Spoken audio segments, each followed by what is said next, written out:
I used to believe that competence was its own reward, that if you were good enough at something, people would naturally recognize it. I was wrong about that in a way that cost me nearly 2 years of my life, and very nearly my sense of self.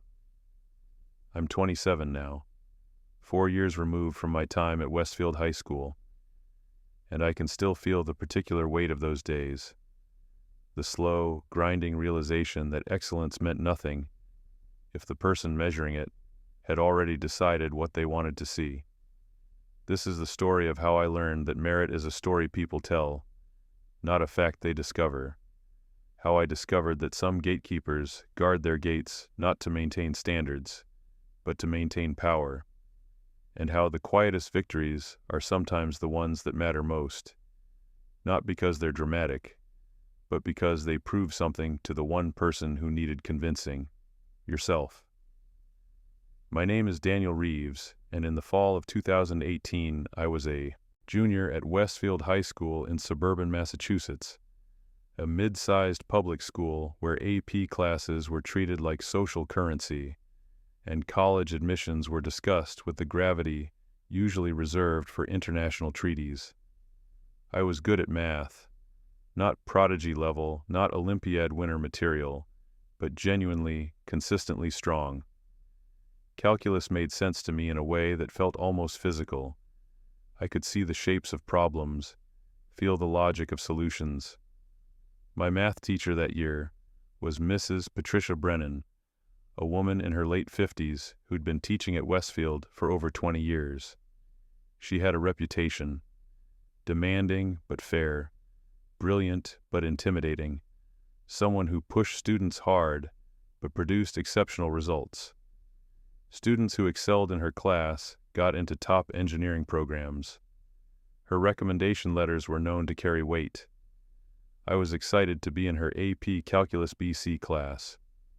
This was the advanced track, the highest level math course Westfield offered, and I'd spent sophomore year in AP Calculus AB specifically preparing for this challenge.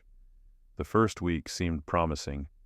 Mrs. Brennan ran the class with military precision, clear expectations, rigorous problem sets, no tolerance for incomplete work. She had this way of walking through proofs that made complex concepts feel inevitable, like she was revealing truth rather than teaching it. Mathematics, she told us during the first week, is not about memorization. It's about understanding structure. If you truly understand, you can derive anything. If you're just memorizing, you'll fail the moment you encounter something unfamiliar. I believed her completely. The class had 12 students. There was Maya Chen, who'd moved from California and had already taken multivariable calculus over the summer. There was James Aldrich, captain of the debate team, and generally acknowledged as one of the smartest kids in our grade. There was Sarah Keller, quiet and intense, who spent lunch periods doing extra problem sets for fun. And there was Connor Marshall, Mrs. Brennan's son.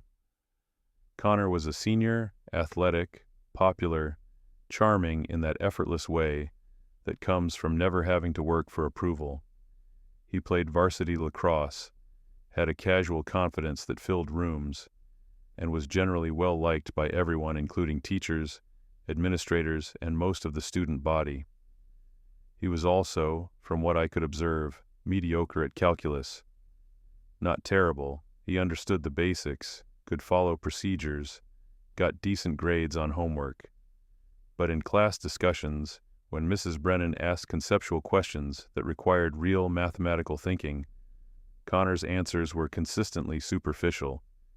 He'd provide textbook definitions without demonstrating actual understanding, solve problems mechanically without grasping underlying principles. Mrs. Brennan never called this out. In fact, she seemed to treat his mediocre contributions as if they were insights.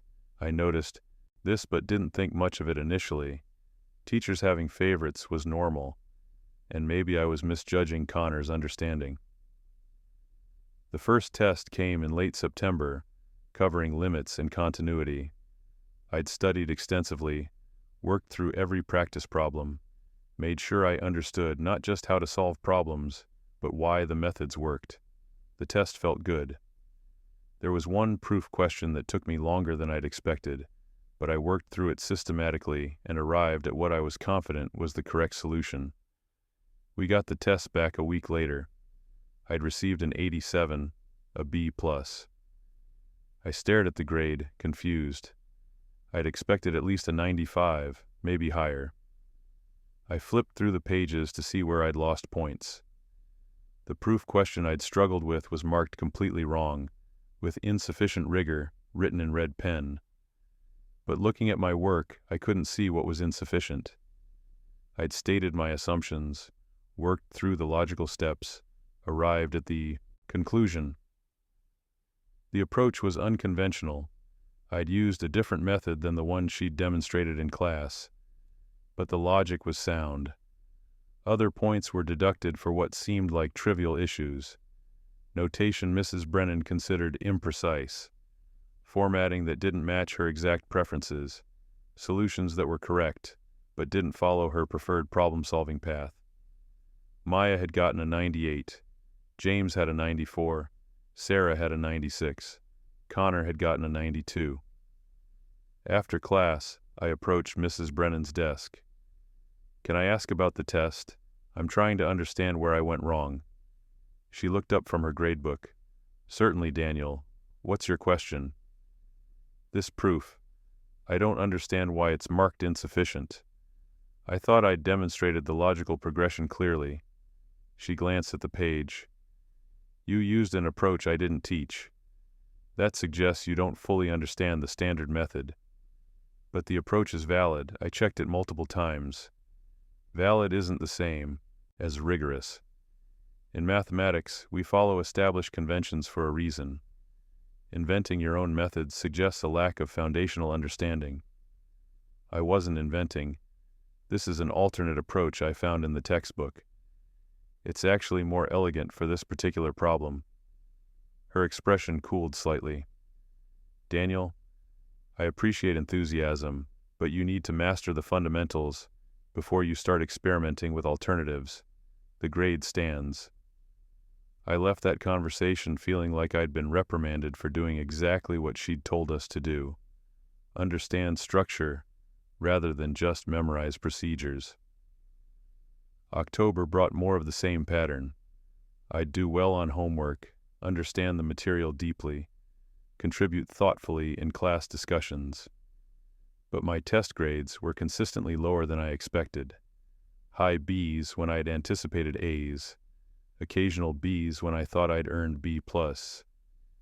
Meanwhile, Connor's grades seemed improbably consistent, always in the low A range, never reflecting the conceptual gaps I observed in his class participation. I started paying closer attention during tests. I noticed Mrs. Brennan circulating the room, occasionally pausing near students' desks. She spent noticeably more time near Connor, sometimes pointing at his paper and saying something quietly. I assumed she was clarifying questions, but when I had questions and raised my hand, she'd tell me to work through it independently. That's what mathematical thinking requires. The double standard was starting to become visible. In early November, we had a major test on derivatives and applications. I studied obsessively, worked through dozens of practice problems, made sure I could handle every variation and edge case. The test included a particularly challenging optimization problem, the kind that required real conceptual understanding of how derivatives represent rates of change. I spent 20 minutes on it, working through multiple approaches, before finding an elegant solution using implicit differentiation. I felt genuinely proud of that solution. It was creative, mathematically sound, and demonstrated exactly the kind of structural understanding Mrs. Brennan claimed to value. When we got tests back, I'd received an 84, B. The optimization problem was marked almost entirely wrong. The comment, "Overcomplicated, inefficient approach demonstrates unclear thinking." I looked at Connor's return test as he was packing up. He'd received a 91. His optimization problem solution was the straightforward textbook method, mechanically correct but showing no real insight. My creative solution was marked down. His textbook regurgitation was rewarded. Something hardened in my chest. I went to Mrs. Brennan after class again. This time, I brought the textbook and my solution carefully written out, with annotations explaining each step. I want to understand what was unclear about my optimization approach, I said, keeping my voice level. She barely glanced at my work. Daniel, you're overcomplicating simple problems. That's a sign of insecurity in your mathematical understanding. Students who truly grasp concepts can identify the simplest path to a solution. But simplicity isn't always the same as elegance. This approach generalizes to a whole class of problems, while the textbook method is standard for a reason. I'm starting to worry that you're more interested in showing off than in actually learning. The accusation landed like a slap.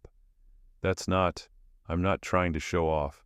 I'm trying to engage deeply with the material. Deep engagement means building on fundamentals, not jumping ahead to advanced techniques you haven't fully mastered. Your grades reflect areas where you need improvement.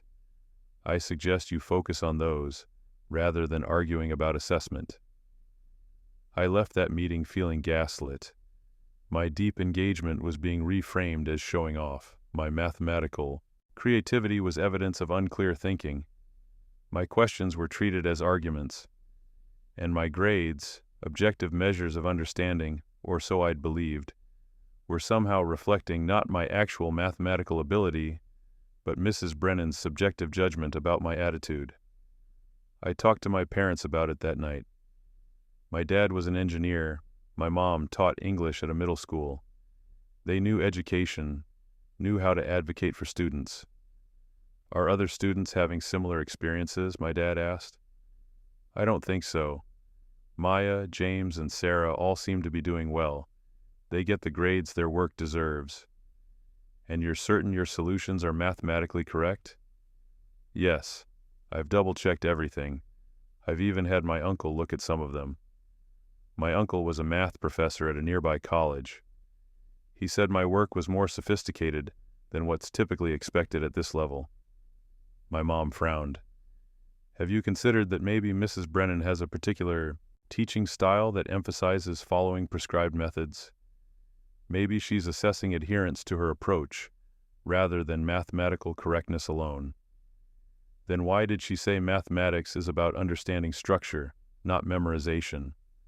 Why tell us to think independently if she's going to punish us for doing exactly that? My parents exchanged looks. We can schedule a meeting with her, my dad offered. Get clarity on her expectations. But I knew that would backfire. Mrs. Brennan would frame me as a difficult student whose parents were helicopter parenting his way out of accountability. It would make everything worse. Let me try to adapt first, I said. Maybe I can figure out what she actually wants.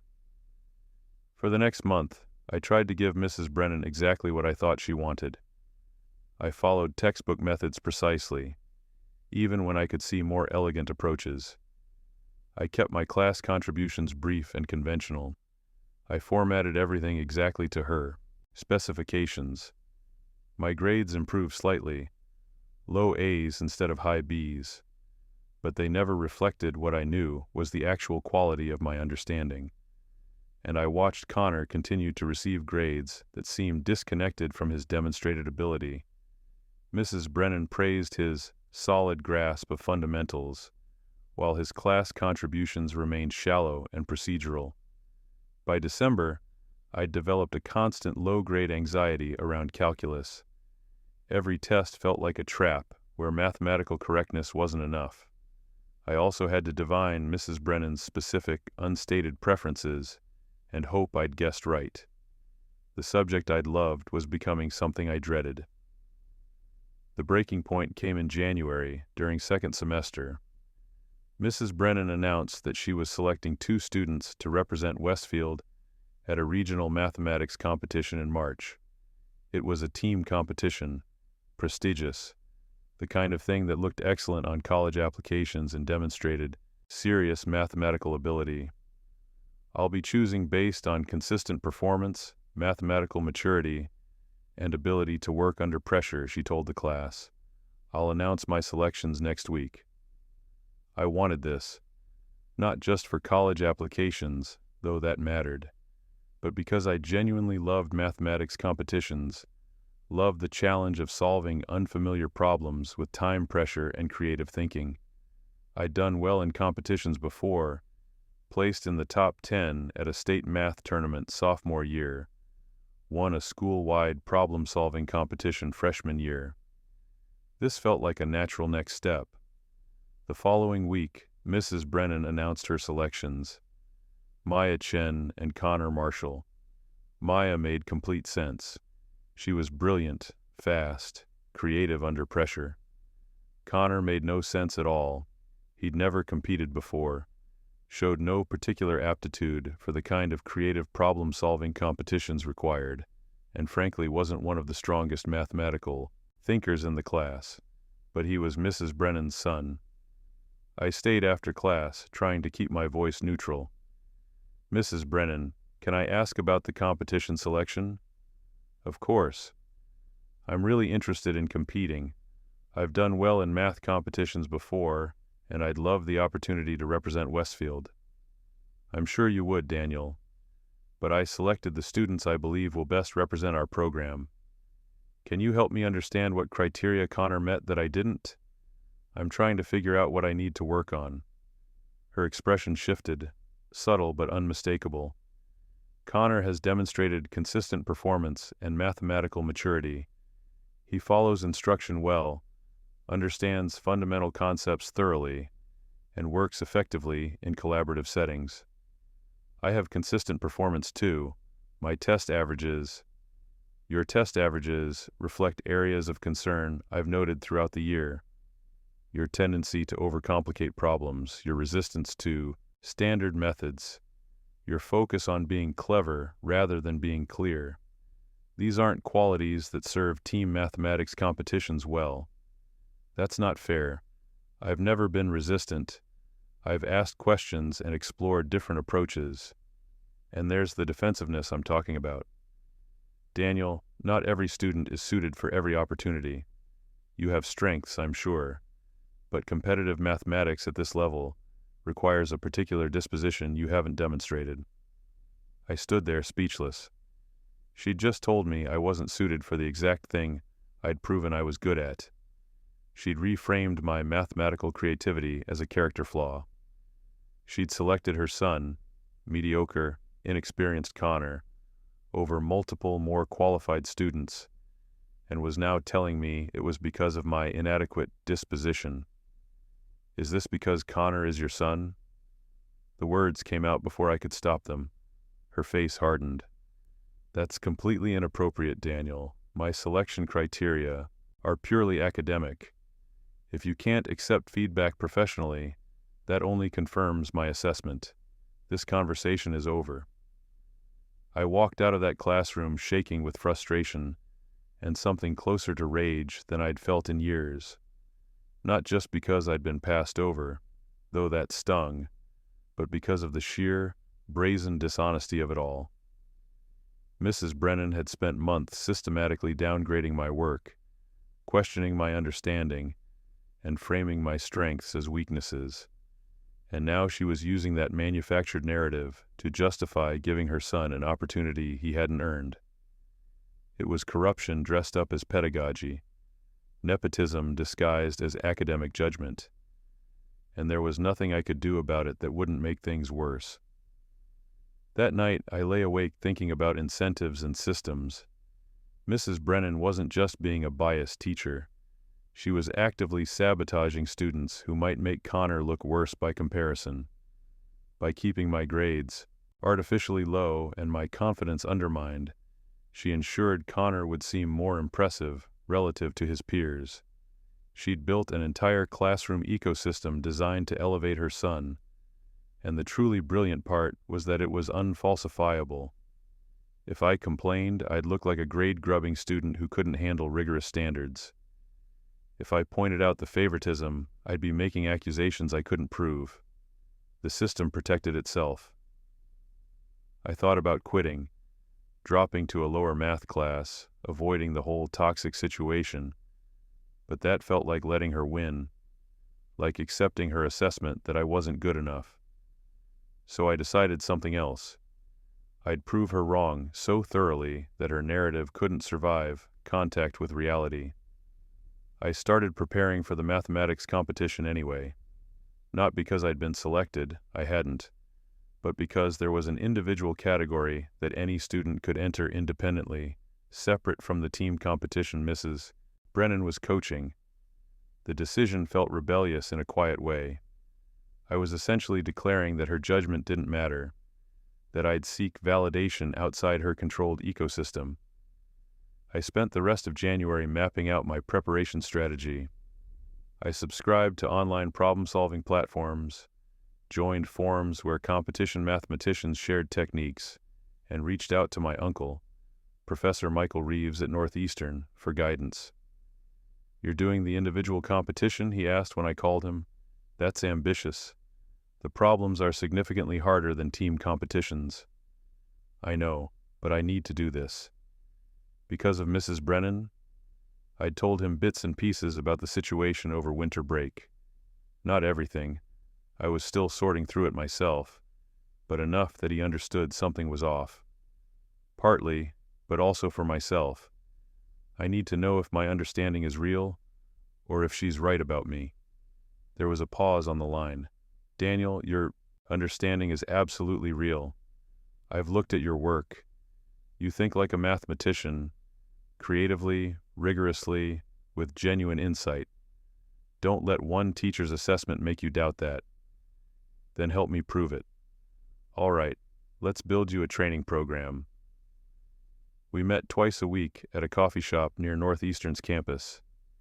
My uncle would bring problem sets from past competitions, not just solutions, but the kind of deep conceptual frameworks that let you approach unfamiliar problems systematically. "Competition math isn't about knowing more techniques," he explained during our first session. "It's about pattern recognition and adaptive thinking. You need to see the underlying structure of a problem quickly, then select the right tool from your arsenal." We worked through number theory problems that required creative use of modular arithmetic, geometry proofs where the key insight was adding auxiliary lines that made hidden relationships visible, combinatorics, questions where you had to count intelligently rather than exhaustively. The problems were hard, genuinely difficult in ways that made my brain hurt, but they were also exhilarating. This was mathematics as exploration, as creative problem-solving, as intellectual adventure. Everything Mrs. Brennan's class had stopped being. "You're getting faster," my uncle observed in mid-February. "That last problem took you 12 minutes. 2 weeks ago, it would have taken 30. I'm starting to recognize problem types, like I'll see a question about integer solutions and immediately think about Diophantine equations or modular approaches." "That's exactly right. You're building intuition. That's what separates strong problem solvers from people who just know techniques." I worked competition problems every night after finishing Mrs. Brennan's homework. I'd spend 45 minutes on her assigned problems, mechanical, uninspiring work that I could do almost on autopilot, then dive into real mathematics for another 2 hours. It felt like having a double life. In class, I was the student Mrs. Brennan had decided I was. Adequate but limited, occasionally clever but fundamentally unclear in my thinking. At home, working through competition problems, I was someone else entirely. Creative, capable, genuinely strong. The dissonance was exhausting but also clarifying. It made obvious that the problem wasn't me. February brought another round of testing in Mrs. Brennan's class. This time, I didn't try to impress her. I solved problems using exactly the methods she'd taught, formatted everything to her precise specifications, showed every intermediate step even when they were obvious. I got a 93, A. It was a better grade than I'd received all year, and it had required dumbing down my work, making it less sophisticated and more mechanical. The lesson was clear. Mrs. Brennan didn't want mathematical creativity. She wanted compliance. Connor, predictably, got a 94. His work showed the same superficial understanding it always had, but it was formatted correctly and followed textbook methods, which apparently was all that mattered. After class, Sarah approached me in the hallway. "Can I talk to you about something?" "Sure." We found an empty classroom. Sarah looked uncomfortable, like she was working up courage to say something difficult. "I've been watching how Brennan grades your work versus Connor's," she said finally. "And it doesn't make sense. Your solutions are consistently more sophisticated, but you get lower grades." "I know." "Is it because you're using non-standard approaches?" "That's what she says, but I think it's more complicated than that." Sarah was quiet for a moment. "Do you think it's because Connor is her son?" Hearing someone else voice what I'd been thinking felt validating and also dangerous. If we were both seeing it, it was real, but acknowledging it out loud made it harder to ignore. "Yeah, I think that's exactly what it is. That's so fucked up. She's literally disadvantaging other students to make her son look better. And there's no way to prove it. She can always say she's applying rigorous standards, that Connor just happens to meet them better. What are you going to do?" "I'm competing in the individual math competition next month. I'm going to place well enough that her assessment of my abilities becomes obviously wrong." Sarah's expression shifted. "That's actually brilliant. External validation she can't control. That's the idea. Can I help? I mean, do you want a study partner or someone to practice with?" I hadn't expected the offer. Sarah was one of the strongest students in the class, genuinely talented and busy with her own college prep. "You don't have to. I want to. Partly because I think what Brennan's doing is wrong and I want to help you prove it. But also because working with you would be more interesting than anything we do in her class." So we started meeting twice a week in the school library, working through competition problems together. Sarah had a different problem-solving style than I did. More systematic where I was intuitive. More careful where I was creative.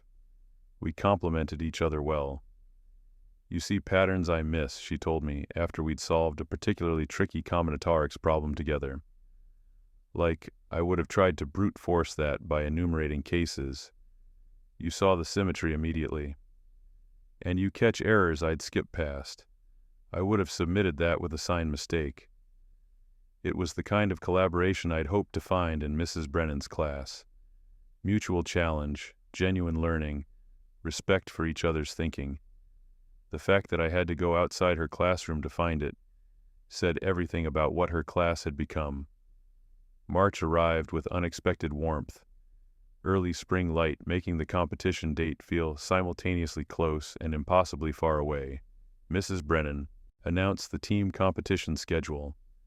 Maya and Connor would be leaving school early on competition day for the 2-hour drive to the university hosting the event. "I expect both of you to represent Westfield with distinction," Mrs. Brennan told them during class. "This is an opportunity to demonstrate mathematical excellence and compete against the region's best students." I kept my expression neutral, took notes on the unrelated lesson content, didn't let myself react visibly to the irony of her calling Connor mathematically excellent. That afternoon, I confirmed my individual competition registration. The competition had 2 divisions running simultaneously in different buildings. Team competitions in the main mathematics building, individual competitions in the adjacent science hall. The schedules were offset by 30 minutes, which meant Mrs. Brennan would likely never know I was there unless someone specifically told her. I wasn't hiding exactly, but I also wasn't advertising. This was for me, not for her. The week before the competition, my uncle ran me through a final intensive practice session. 3 hours, 6 problems, full competition conditions.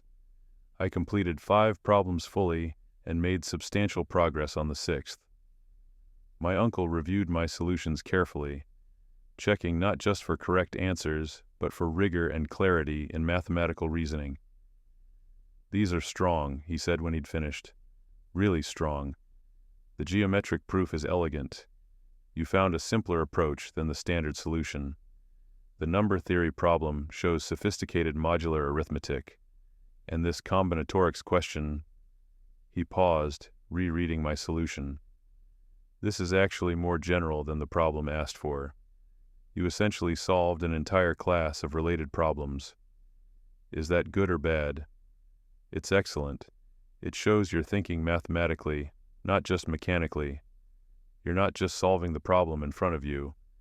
You're understanding its structure deeply enough to see related problems." Brennan would probably mark that down for being overcomplicated. My uncle's expression darkened.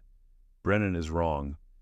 And after this competition, you'll have objective evidence that she's wrong." Competition day was a Saturday in mid-March, unseasonably warm with clear skies.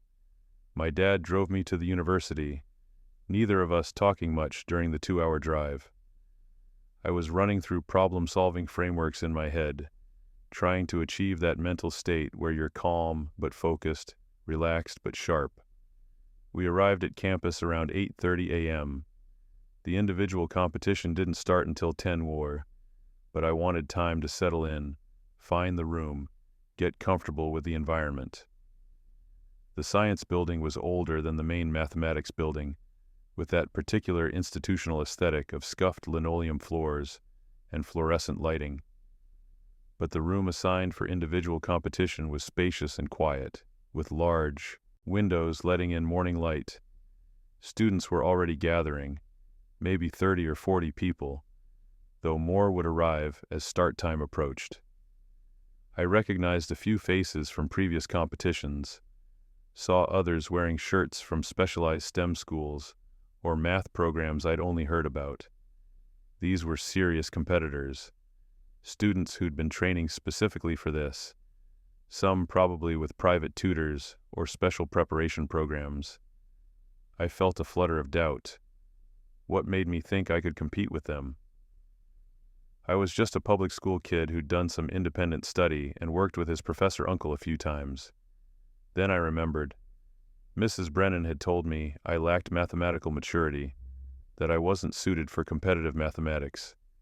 If I let doubt win now, I'd be proving her right. I found a seat, arranged my pencils and scratch paper, and waited for the proctor's instructions. The competition began at exactly 10 a.m. The proctor distributed problem. Packets face down, gave us stern warnings about academic honesty, then told us we had 3 hours and could begin. I flipped the packet over and read through all 6 problems quickly, getting a sense of the landscape. Number theory, geometry, optimization, combinatorics, calculus, and probability, each one requiring genuine insight, not just technique application. I started with the geometry problem because spatial reasoning tends to wake up my brain. The problem involved a complex configuration of circles and tangent lines, asking for the ratio of certain areas. I drew careful diagrams, added auxiliary lines, looked for symmetries. After about 15 minutes, I saw it. The configuration had rotational symmetry I could exploit by introducing a coordinate system centered at a particular point. The algebra worked out cleanly, and I had my answer. The number theory problem was about finding integer solutions to a Diophantine equation. I worked through modular arithmetic approaches, found the pattern in solutions, and constructed a proof that I'd found all of them. The optimization problem used calculus but required setting it up carefully. The trick was recognizing that you could parameterize the system in a way that made the constraint simple, then apply standard optimization techniques. Time passed in that strange way it does during intense focus, simultaneously fast and slow, measured only by problem solved rather than clock minutes. The combinatorics problem was the hardest. It asked about the number of ways to arrange objects with certain restrictions, and the naive counting approach would have been impossibly complex. I stared at it for 20 minutes, trying different frameworks, before suddenly seeing that you could use a recursive structure, solve for smaller cases, and build up to the general solution. The insight felt electric.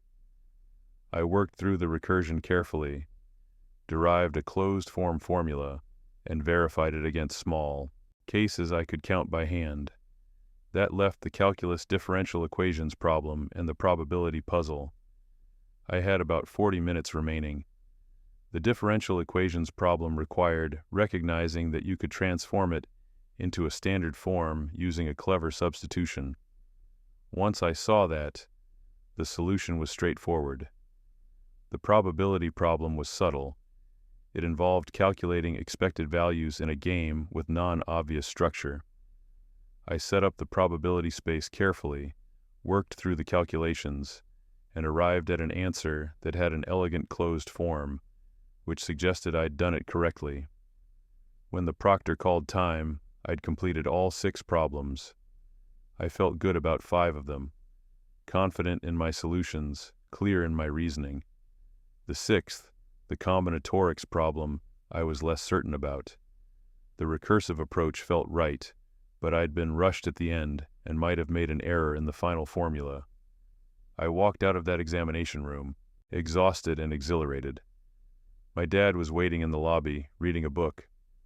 "How'd it go?" he asked. "I think it went well. I finished everything. I feel good about most of it." "That's all you can ask for. Results come out next week, right?" "Yeah, they post them online." We grabbed lunch at a campus cafe, then started the drive home. I slept most of the way, my brain finally relaxing after 3 hours of intense focus. That evening, I got a text from James. "Dude, Connor's team placed 8th. Maya carried them hard. Brennan looked pissed." I read the text 3 times, feeling a complicated mix of emotions. Satisfaction that Connor had performed as mediocrely as I'd expected. Sympathy for Maya, who'd probably done excellent work only to be held back by a weak teammate. And a grim validation that Mrs. Brennan's judgment had been exactly as flawed as I'd suspected. But mostly, I just felt tired. The competition was over, I'd done my best, and now I had to wait. The following week crawled by. Mrs. Brennan didn't mention the team competition results in class, though I saw Connor looking subdued and Maya seeming frustrated. I focused on schoolwork, tried not to obsess about competition results, failed at not obsessing about competition results. Sarah asked me twice how I thought I'd done. I think I did well, but I won't know until scores are posted. When's that? Tuesday. They post them online at 5 p.m. Tuesday afternoon, I sat in front of my computer at 4:55 p.m., refreshing the competition website every 30 seconds. At 5:02, the results page loaded. Individual division, junior category. First place, Daniel Reeves, Westfield High School, 47 to 50 points. I stared at the screen, my heart pounding. First place, not top 10, not honorable mention, first. The score breakdown showed I'd gotten perfect scores on 5 of the 6 problems. The combinatorics problem, the one I'd been uncertain about, had given me 2 out of 5 points. Apparently my recursive approach was correct, but I'd made an error in the final formula. Even with that mistake, my total score was enough to win. Out of 63 competitors from across the region, including students from specialized STEM schools, prestigious private academies, and magnet programs, I'd placed first. Second place was a student from the Massachusetts Academy for Mathematics and Science with 45 points. Third place was from a specialized STEM program in Boston with 44 points. I'd beaten everyone. I printed the results page, 3 copies, one for myself, one for my parents, one for Mrs. Brennan. My parents were ecstatic when I showed them that evening. My dad actually got emotional, which was rare for him. "I knew you could do it," he said. "I knew Brennan was wrong about you." My mom hugged me tightly. "I'm so proud of you, not just for winning, but for not letting her assessment define you." But I knew the hardest conversation was still coming. Wednesday morning I went to school early and stopped by Mrs. Brennan's classroom before first period. She was at her desk, reviewing papers. I placed the printed results page on her desk without saying anything. She looked up, saw me standing there, then looked down at the paper. I watched her expression as she processed what she was seeing. Surprise, then something harder to read. Maybe denial, maybe recalculation. When she looked back up at me, her voice was carefully controlled. "Congratulations, Daniel. This is a good result." "A good result," I repeated flatly. "I placed first in the region." Mathematics competitions are one measure of ability. They don't necessarily reflect the kind of rigorous understanding required for academic success. The sheer audacity of that statement took my breath away. When the competition had been for selecting team members, it was supposedly the ultimate test of mathematical maturity and ability to work under pressure. Now that I'd won the individual competition, suddenly it was just one measure that didn't reflect real understanding. "So when you selected Connor for the team competition, competitions mattered," I said, my voice harder than I'd intended. "But now that I've won the individual competition, suddenly they don't reflect real understanding?" "Your tone is inappropriate, Daniel." "My tone is honest. You've spent all year telling me I don't understand mathematics properly, that my thinking is unclear, that I'm not suited for competitive math. And I just proved all of that wrong. One competition result doesn't negate patterns I've observed throughout the year. It proves that your assessment of my abilities was wrong, completely, demonstrably wrong, and it raises serious questions about why your assessment was so inaccurate." Mrs. Brennan stood up, her face tight. "I think you should leave, Daniel. This conversation is becoming disrespectful. I'm showing you objective evidence that contradicts your subjective judgment. If that feels disrespectful, maybe the problem isn't my tone. Leave, now." I picked up the results page from her desk, folded it carefully, and walked out. My hands were shaking, but I felt clearer than I had in months. Word spread through the school quickly. The morning announcements included congratulations to competition participants, specifically naming me as the regional first-place individual winner. Students I barely knew stopped me in hallways to congratulate me. Teachers who'd never taught me mentioned it. Mrs. Brennan said nothing in class. Didn't acknowledge my win, didn't adjust her treatment of me, didn't change the way she graded my work. But something had shifted in the class dynamic. Other students started paying attention to things they'd previously overlooked. After class one day in late March, Sarah approached me with James. They both looked serious. "Can we talk?" Sarah asked. "Somewhere private?" We found an empty classroom. James closed the door. "We've been comparing our tests," Sarah said, "specifically comparing our work to Connor's work when we can see it." "And?" I asked, though I knew where this was going. James pulled out several papers. "Look at this derivative problem from last week's quiz. Connor got full credit for this solution." He showed me Connor's work, mechanically correct, but showing no conceptual insight. I used a slightly different approach that's actually more elegant. He showed me his paper. She took off 3 points and wrote unclear reasoning. Sarah pulled out her own example. Same pattern here. My solution to the related rates problem was correct and well explained. She marked it down for insufficient justification.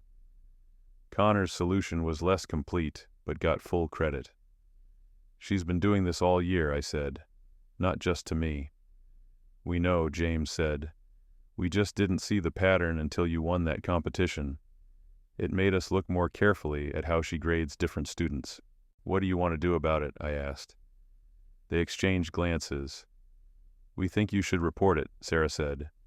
formally, to the department chair or the principal. With what evidence? She can always say she's applying consistent standards, that our work genuinely had issues we're not seeing.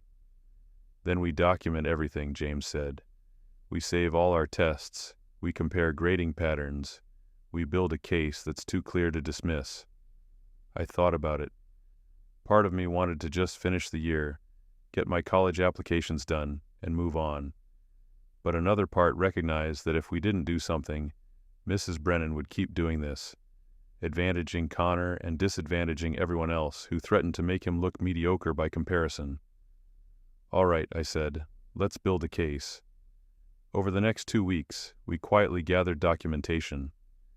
We collected tests from throughout the year, created spreadsheets comparing grades to solution quality, identified specific instances where identical approaches received different scores depending on who'd written them. The pattern was undeniable. Connor consistently received grades 5 to 10 points higher than his work merited, while several other students, particularly James, Sarah, and I, received grades 5 to 10 points lower than our work deserved.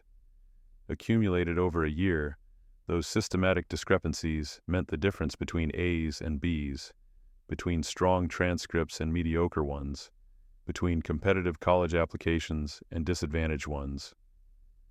We also documented the team competition selection, noting that Connor had been chosen over multiple more qualified students and then performed poorly, while I'd independently won the regional individual competition.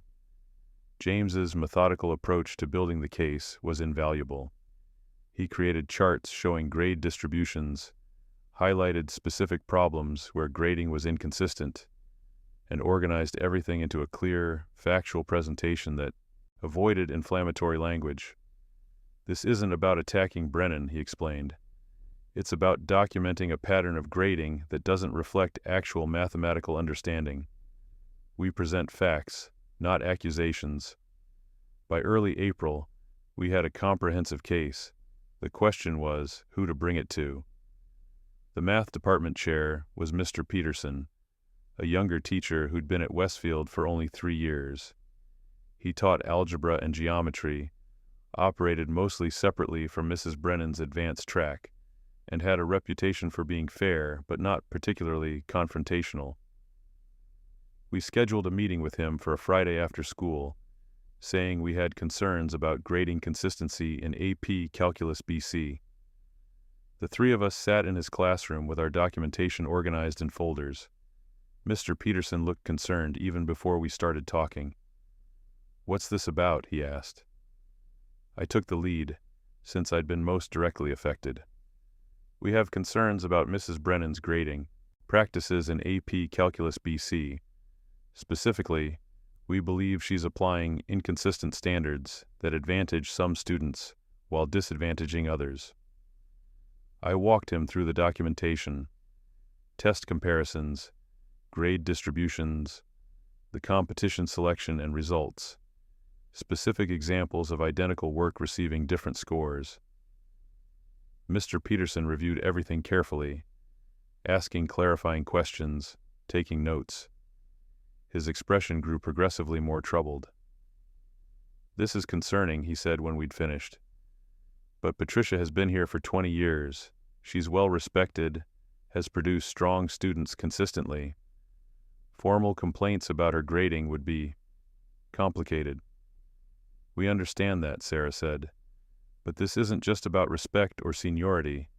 She's actively harming students' academic records and college prospects to advantage her son. That's not complicated, it's unethical." "What are you asking for?" Mr. Peterson asked. "We want an external review of her grading practices," I said. "Someone from outside Westfield looking at sample tests blind, without knowing which student wrote which solution, and assessing whether the grades reflect mathematical quality. And if the review confirms bias, we want appropriate consequences and grade corrections where justified." "You realize this could affect her employment?" "She realizes that systematically biased grading could affect our college admissions," James responded. "Our futures, our confidence in our mathematical abilities, If she didn't want scrutiny, she shouldn't have abused her authority. Mr. Peterson was quiet for a long moment, studying the documentation in front of him. "Let me talk to Principal Morrison," he said finally. "This needs to be handled at a higher level than I can manage alone. But I want you to know, what you've done here, compiling this evidence, presenting it professionally, that took courage. Regardless of the outcome, you've ensured this situation gets appropriate attention." The next 2 weeks were tense. Mrs. Brennan's behavior in class became noticeably more careful, though I didn't know if she'd been told about our complaint, or was just sensing something had shifted. Principal Morrison called each of us in individually to discuss our concerns. He was a serious man in his early 60s, former social studies teacher, known for being fair-minded but also institutional, protective of teachers, cautious about formal complaints. He asked me to walk through my experience chronologically, from early grading discrepancies through the competition selection and results. He took extensive notes, but gave no indication of his perspective. "I appreciate you bringing this forward," he said when I'd finished. "The school takes grading integrity seriously. We'll be conducting a review." "What kind of review?" "That's still being determined, but I want you to understand, making formal complaints about a teacher's professional conduct is serious. If we proceed with an investigation and it's found to be unwarranted, there could be consequences for making unfounded accusations." The implicit threat was clear. Be certain you're right, because if you're wrong, there will be consequences. "I am certain," I said. "The evidence speaks for itself." In late April, Principal Morrison announced that the school would be conducting an external review of grading practices in AP Calculus BC. A mathematics professor from a nearby college would examine blind samples of student work from throughout the year. Mrs. Brennan was notified and given the opportunity to provide context and respond to concerns. The review would take approximately 3 weeks. During that period, Mrs. Brennan's teaching became almost robotic. She delivered lessons, assigned homework, graded tests, but the personal element that had always characterized her teaching, for better or worse, was gone. She treated all of us with identical professional distance. Ironically, her grading of my work during those 3 weeks was scrupulously fair. The tests I took in April received grades that actually reflected the quality of my solutions. When I used creative approaches, they were evaluated on their mathematical merit rather than penalized for being non-standard. It was what grading should have been all year, but it was too late to matter for my cumulative average. The external reviewer was Dr. Elizabeth Wong, a mathematics professor from a small liberal arts college about 40 minutes from Westfield.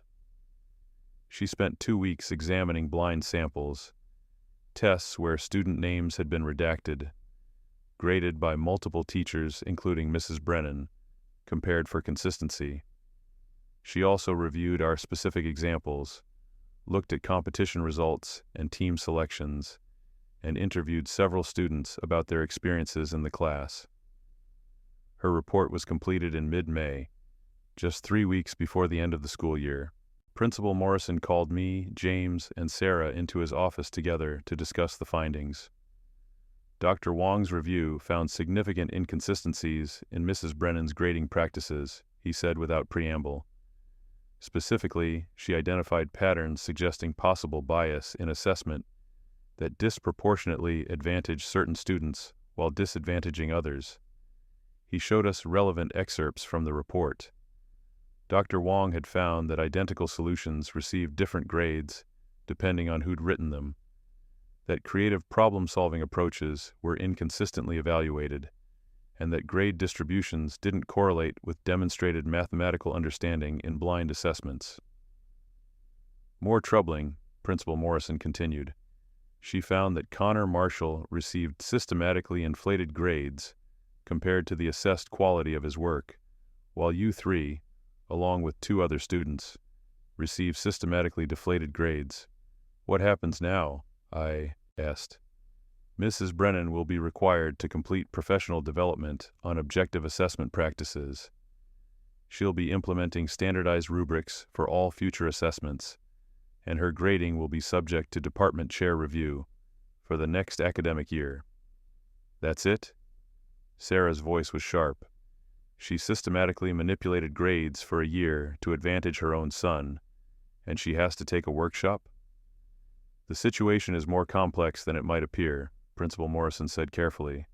There's no evidence of malicious intent, and she intentionally gave her son higher grades than he deserved while lowering ours, James interrupted. How is that not malicious? The district's position is that this reflects unconscious bias and inadequate assessment frameworks rather than deliberate misconduct. Mrs. Brennan has agreed to corrective measures and— What about our grades? I asked. Our transcripts? The consequences we've already experienced from a year of biased assessment? Principal Morrison's expression shifted slightly. The school board has approved grade adjustments where Dr. Wong's review identified clear discrepancies. Your final grades in AP Calculus BC will be recalculated based on independent assessment of your work quality. He handed each of us a letter outlining the changes. My grade was being adjusted from B+ to A. James and Sarah received similar corrections. The letters explained that due to grading inconsistencies identified through external review, our transcripts would reflect revised final grades. This will be sent to colleges you've applied to as well, Principal Morrison said, along with a brief explanation that final grades were adjusted following a routine assessment audit. It was something. Not justice exactly. Mrs. Brennan kept her job, faced minimal consequences, and would probably continue teaching with only slightly more oversight. But my transcript would reflect my actual abilities rather than her biased assessment, and future students would have at least some protection against the same treatment. The last few weeks of junior year felt surreal. Mrs. Brennan finished teaching the curriculum with professional competence but zero warmth. Connor looked increasingly uncomfortable, aware that everyone knew his grades had been inflated. Maya avoided both of them, focused on her college preparations. Sarah, James, and I studied together for the AP Calculus BC exam, which felt almost anticlimactic after everything else. The exam was straightforward. We all expected to score 5s, which would matter more for college credit than anything Mrs. Brennan had taught us. On the last day of class, Mrs. Brennan didn't give any end-of-year speech or reflection. She simply finished the lesson, assigned summer work for students continuing to higher mathematics, and dismissed us. I walked out of her classroom for the last time, feeling not triumphant but tired. I'd proven what needed proving, achieved the validation I'd sought. But it had cost a year of unnecessary stress, self-doubt, and fighting battles that shouldn't have been necessary. Senior year, I took advanced mathematics courses at the community college instead of any classes at Westfield. The community college professors were supportive, engaging, and treated mathematical creativity as valuable rather than suspect. I continued competing in mathematics competitions throughout the year, consistently placing well. I joined the math team at the community college for intercollegiate competitions, where collaborative problem-solving was actually collaborative rather than hierarchical. My college applications highlighted the competition successes, the independent advanced coursework, and the mathematical research I'd started pursuing with my uncle. The grade correction letter from Westfield was included in my application materials, matter-of-factly noting the transcript adjustment following an assessment audit. I applied to competitive engineering programs, MIT, Caltech, Carnegie Mellon, Georgia Tech, and several others. In March of senior year, I got my acceptance letters. I was admitted to all but one of my top choices, with a full academic scholarship to Georgia Tech. Connor, from what I heard through the Westfield grapevine, attended a mid-tier state school. He apparently struggled in college calculus, failed his first test, and had to get extensive tutoring. Turns out inflated high school grades don't actually prepare you for courses that evaluate understanding objectively. I'm 27 now, working as a data scientist at a tech company in Boston. I spend my days building machine learning models, optimizing algorithms, solving exactly the kind of creative analytical problems Mrs. Brennan told me I wasn't suited for. My work has been published in technical conferences, cited by other researchers, and used in production systems serving millions of users. I mentor junior data scientists, trying to create learning environments where curiosity is encouraged rather than punished, where creative approaches are evaluated on their merits rather than their conformity to established methods. Sometimes I think about those months in Mrs. Brennan's classroom, feeling my understanding of myself slowly eroded by someone who was supposed to be developing it. How close I came to internalizing her narrative, that I was unclear, overcomplicated, not mathematically mature. What saved me was evidence, objective, external validation that my understanding was real, that the problem wasn't my thinking, but her measurement of it. The competition win was crucial, not because it changed Mrs. Brennan's mind, it didn't, but because it gave me unassailable proof that I was right to trust my own perception, that the dissonance I'd been experiencing wasn't confusion but clarity. I could see that something was fundamentally wrong with how she was evaluating mathematical understanding. Documentation mattered too. James, Sarah, and I building that systematic case, presenting facts rather than grievances, creating evidence too clear to dismiss. Without that, it would have been students complaining about tough grading versus a respected teacher's professional judgment. I learned lessons from that experience that still shape how I approach problems, both technical and interpersonal. I learned that merit isn't self-evident. It has to be demonstrated in contexts where evaluation is honest. That gatekeepers don't always guard their gates to maintain standards. Sometimes they guard them to maintain power. I learned that institutions protect themselves first, and only reluctantly address internal dysfunction when presented with evidence too clear to ignore. That change happens slowly and incompletely, and sometimes the best victory is just preventing the same harm from continuing unchecked. Most importantly, I learned that external validation isn't about ego, it's about reality testing. When someone in authority is telling you that your perception is wrong, that your abilities are limited, that your understanding is flawed, you need objective measures to anchor yourself. Otherwise, their narrative becomes your reality. I proved I was right. Not to Mrs. Brennan, she probably still believes her own version of events, where she was maintaining rigorous standards and I was just a difficult student who couldn't handle honest feedback. But I proved it to myself, which was the only proof that actually mattered. Last year, I was invited back to Westfield to give a talk about careers in data science and applied mathematics. The invitation came from Mr. Peterson, who was now the full math department chair. "A lot has changed since you were here," he told me when I arrived. "We've implemented much more structured oversight of grading practices, regular departmental review of assessment consistency, and clearer standards for evaluation." "Is Mrs. Brennan still teaching?" I asked. "She retired 2 years ago, early retirement, though she framed it as her choice." I wondered how much of that retirement was truly voluntary. How much was the cumulative weight of increased scrutiny and reduced autonomy, making her teaching environment uncomfortable? I gave my talk to a classroom of current math students, most of whom had no idea about the history that had brought me back to Westfield. I talked about problem solving in professional contexts, about translating mathematical thinking into practical applications, about the importance of creative approaches and rigorous validation. During the Q&A, a student asked how I'd developed my problem-solving skills. "A lot of it was independent work," I said, "seeking out challenges beyond standard curricula, testing myself in competitions, finding mentors who encouraged creative approaches rather than just textbook methods, and documenting my thinking, keeping track of solutions, analyzing where I succeeded and where I struggled, building evidence of my own progress.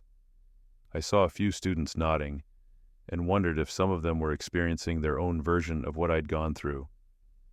Teachers who measured something other than understanding, environments that valued compliance over insight.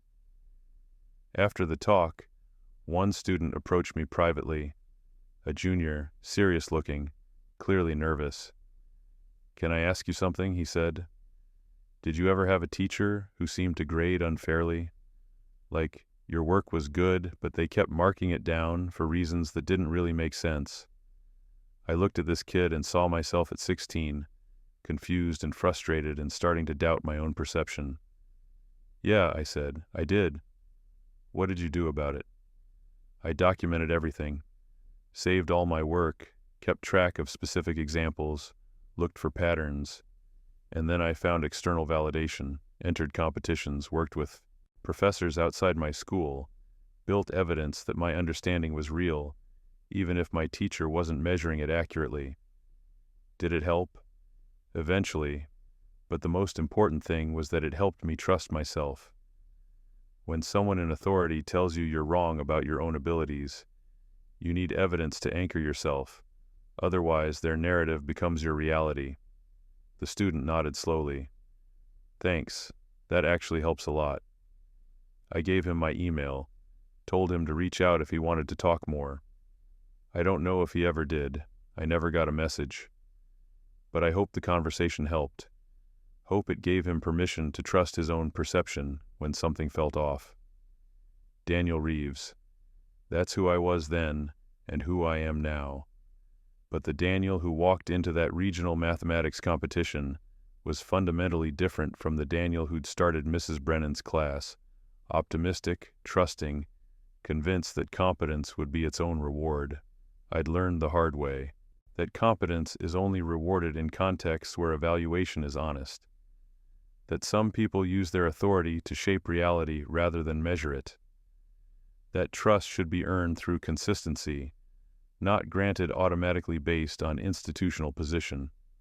I'd learned that proof matters more than conviction, that external validation isn't weakness, it's strategic reality testing in environments where internal feedback is corrupted. And I'd learned that speaking up requires not just courage, but evidence, that institutions resist change until presented with facts too clear to dismiss, that accountability is a process, not a moment, and rarely feels as satisfying as you hope it will. These lessons came at a cost, a year of unnecessary self-doubt, stress that affected my sleep and my enjoyment of mathematics, and the particular exhaustion of fighting battles that shouldn't have been necessary. But they made me someone who can recognize when measurement systems are broken, who can gather evidence patiently, who can advocate effectively for fair treatment, who knows the difference between rigorous standards and strategic gatekeeping. That version of myself, the one who chose evidence over doubt, documentation over acceptance, external validation over internalized narratives, that's who I needed to become. The path there was harder than it should have been, longer than it needed to be. But on the other side is clarity that can't be shaken, the unassailable knowledge that my understanding is real, my abilities are valid, and my perception can be trusted. I proved that to myself. Not perfectly, not completely, but definitively enough to build a life and career on that foundation. And every time I solve a complex problem at work, every time I approach a challenge creatively, every time I mentor someone struggling with self-doubt in technical fields, I'm proving it again, one elegant solution at a time, one documented pattern at a time, one student, encouraged to trust their own understanding at a time. That's the real victory, not defeating Mrs. Brennan, but becoming someone who can't be diminished by the Mrs. Brennans of the world. Someone who knows how to prove what needs proving.